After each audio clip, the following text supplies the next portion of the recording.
Bonjour tout le monde. Alors, ce qu'on va faire aujourd'hui, c'est qu'on va travailler sur la propriété des matériaux, c'est-à-dire connaître les caractéristiques de chaque matériau. Pour cela, on va les tester. Vous allez voir, on va essayer de les mettre dans l'eau, on va essayer de faire passer un courant électrique à l'intérieur, on va pouvoir mettre un aimant dessus, on va essayer de taper dessus, on va pouvoir les faire glisser, tout cela avec différentes activités. Malheureusement, certaines étapes ne pourront pas être faites chez vous ni devant vous. On le fera donc en rentrant en classe avec du matériel adapté. Alors, petit rappel, on ne dit pas un matériel des matériaux, mais bien un matériel des matériels et un matériau des matériaux. Un matériau, c'est de la matière, c'est une matière. La terre, le bois, etc. Alors qu'un matériel, c'est un outil. Par exemple, on peut parler de matériel pédagogique lorsqu'on parle de compas, de règles et autres. Donc je rappelle, un matériel, des matériels, un matériau, des matériaux. Ces tests vont être faits en deux parties. La première partie, c'est celle qu'on va voir ensemble dans cette vidéo. Pour la deuxième partie, c'est celle que vous ferez chez vous. Mais avant cela, il y a des petites notions à connaître. La première notion, c'est la famille de matériaux. En fait, chaque matériau fait partie d'une famille.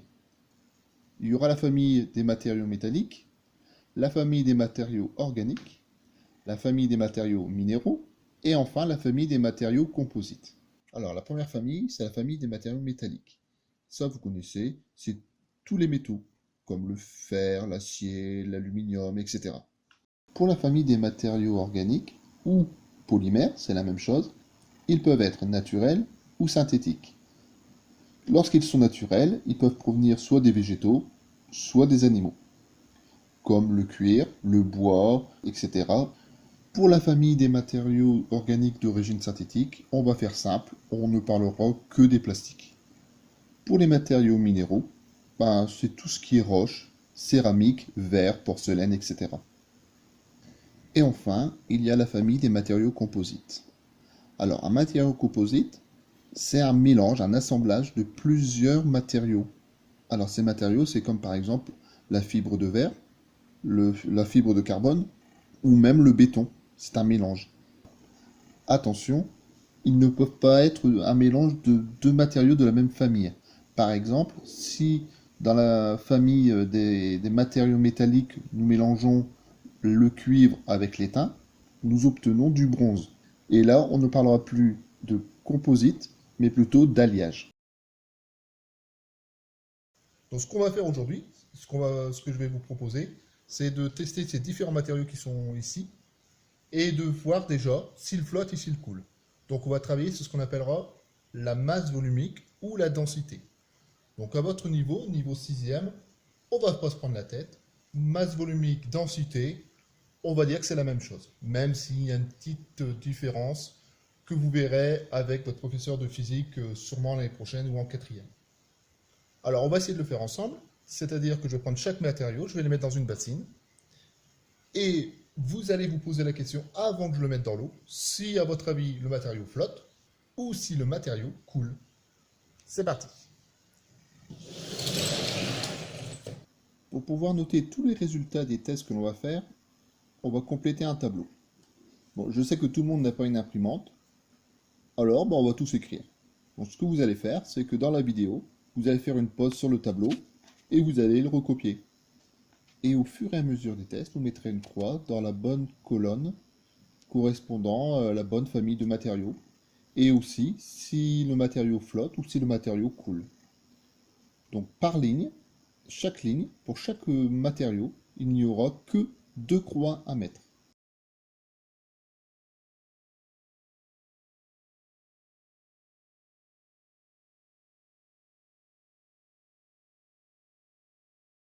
On va commencer avec le verre. Allez, on y va. Alors, j'attends un petit peu. Vous posez la question, ça flotte, ça coule. Pendant ce temps-là, je fais une pause. Vous avez quelques secondes pour réfléchir et le noter sur votre document.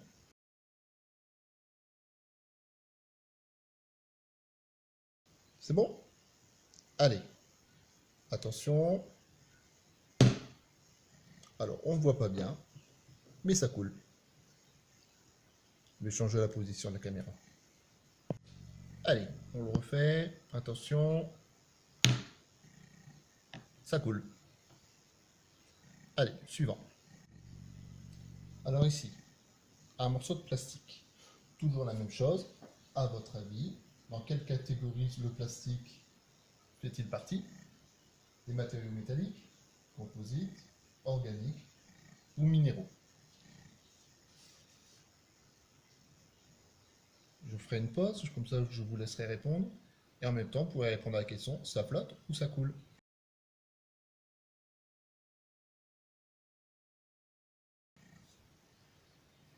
Allez, on y va. Ça flotte. Ça coule. Alors là, on met dans quelle colonne? Ça, ben, je vous laisse réfléchir. Et on verra ça à la fin, dans la conclusion, pour voir c'est quoi ce matériau qui peut flotter et couler à la fois. Allez, on continue avec un facile, le bois. Donc ce morceau de bois, à votre avis, il flotte, il coule. Et dans quelle catégorie il appartient? Métallique, organique, minéraux ou composite?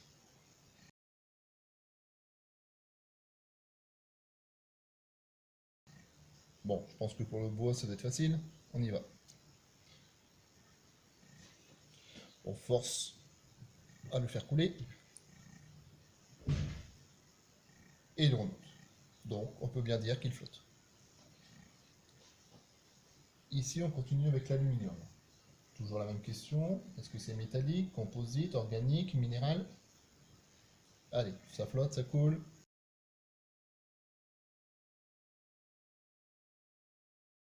C'est parti. Ça coule. Pour essayer si vous voulez. Ça coule. Nouvelle pièce. Alors cette pièce, si vous voyez bien, elle est rouillée. Donc forcément, on sait que c'est du fer. Allez, on y va. N'oubliez pas de remplir la catégorie dans la famille des matériaux.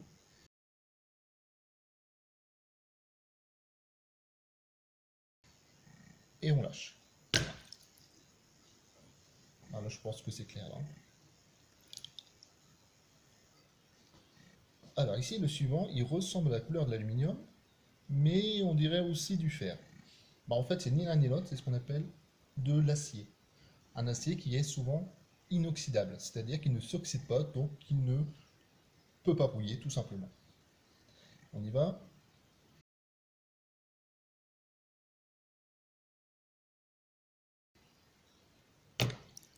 Ça coule. Allez, un nouveau matériau. Alors, ce matériau, c'est un mélange de cuivre et de zinc. On appelle ça du laiton. Alors, le zinc s'écrit Z-I-N-C. Alors, pourquoi il y a un C alors qu'on prononce zinc? Bah, c'est comme quand on prononce le mot seconde, on ne dit pas seconde, tout simplement. Ouais, la langue française est compliquée. D'où l'intérêt d'aller à l'école.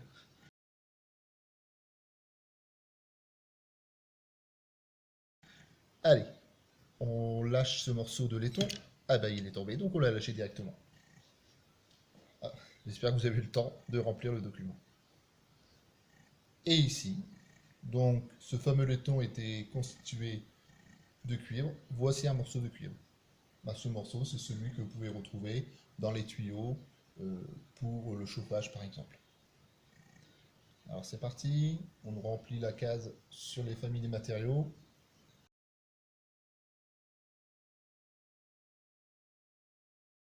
Ça flotte, ça coule. Ça coule. Un nouveau matériau, ce morceau-là, c'est un bout de poignée de vélo. Alors vous voyez bien, bah, c'est du caoutchouc tout simplement. Alors dans quelle famille il appartient? Matériaux métalliques, composites, organiques, minéral?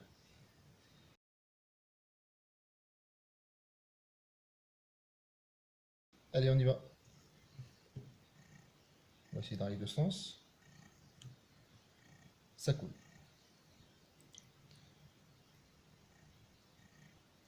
on arrive avec des matériaux beaucoup plus particuliers. Alors, je ne sais pas si vous voyez bien, ce matériau-là, il y a une forme particulière. Voilà. C'est ce qu'on appelle du carbone. Voilà.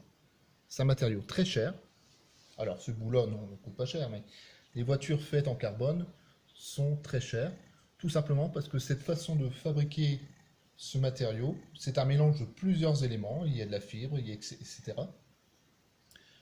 Et donc, la mise en œuvre est compliquée à mettre en place, ce qui rend le coût élevé. Et on ne pourra pas voir ça dans une petite voiture familiale ou une voiture de ville. Ça sera beaucoup trop cher. Personne ne serait prêt à mettre 100 000 euros dans une voiture pour aller faire ses courses. Allez, on met ce carbone dans l'eau.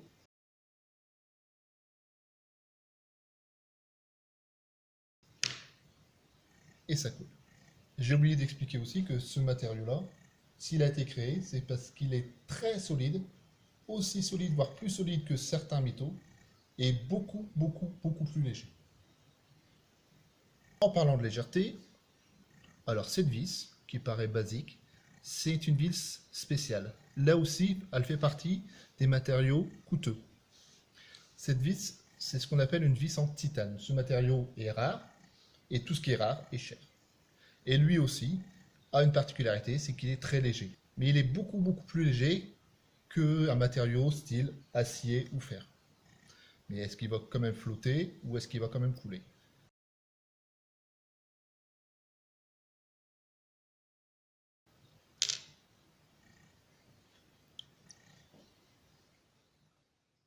Bon, comme quoi ça sert de temps en temps de se marier, voici une bague en argent. Donc c'est une bague de fiançailles, peu importe, c'est de l'argent. Toujours le même principe, dans quelle catégorie il appartient. Et on le met dans l'eau.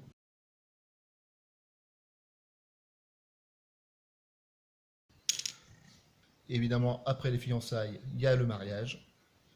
Et là, cette fois-ci, c'est de l'or. Donc, l'argent, on a vu que ça coulait. Et maintenant, l'or, qu'est-ce qui se passe?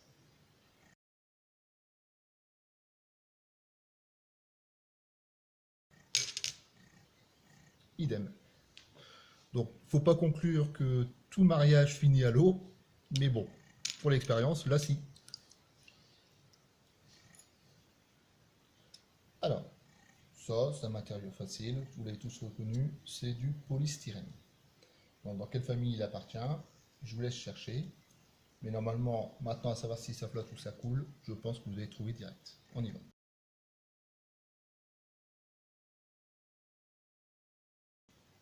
Ça flotte, je l'aide à couler, ça coule.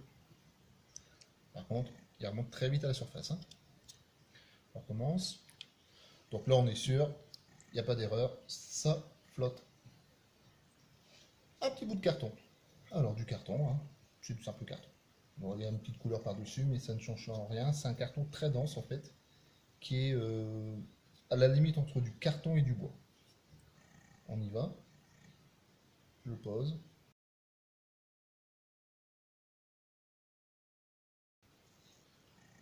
Ça flotte, je l'enfonce. Ah, mais il remonte quand même à la surface. Il met du temps, mais il remonte à la surface. Tout simplement. Donc, ça flotte.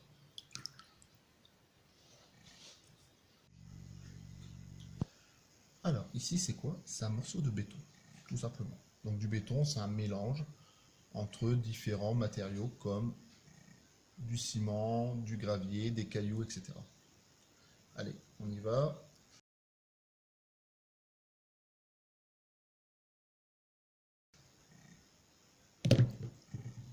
Bon, je crois que je ne vais pas le refaire, je risque de casser le bac. Alors, je reprends un morceau d'aluminium. Tout à l'heure, l'aluminium, on a vu qu'il coulait.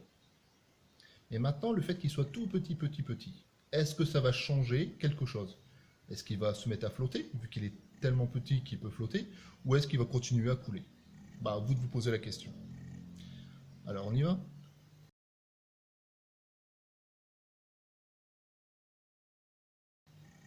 Je me mets à la surface de l'eau. Bah non, ça change rien. Et ça, c'est ce qu'on verra à la fin. En fait, la taille de l'objet n'a rien à voir sur le fait qu'il flotte ou qu'il coule. Allez, pour finir, un dernier matériau. Celui-là, c'est du bois et son nom, c'est du Mazaranduba. Il est très dense, donc il est très dur, très solide, ce qui fait qu'il est ce qu'on appelle imputrescible. Ça veut dire que les matériaux ne peuvent pas être détruits par des petites bébêtes qui veulent le manger ou des végétaux qui voudraient se poser dessus comme du lichen, etc. Mais bon, c'est du bois, donc qu'est-ce qui va se passer à votre avis?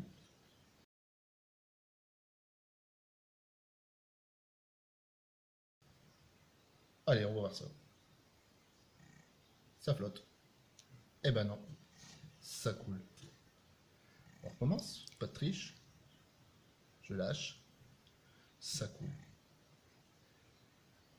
En fait, ce matériau-là, c'est un des rares bois qui est tellement dur qu'il coule.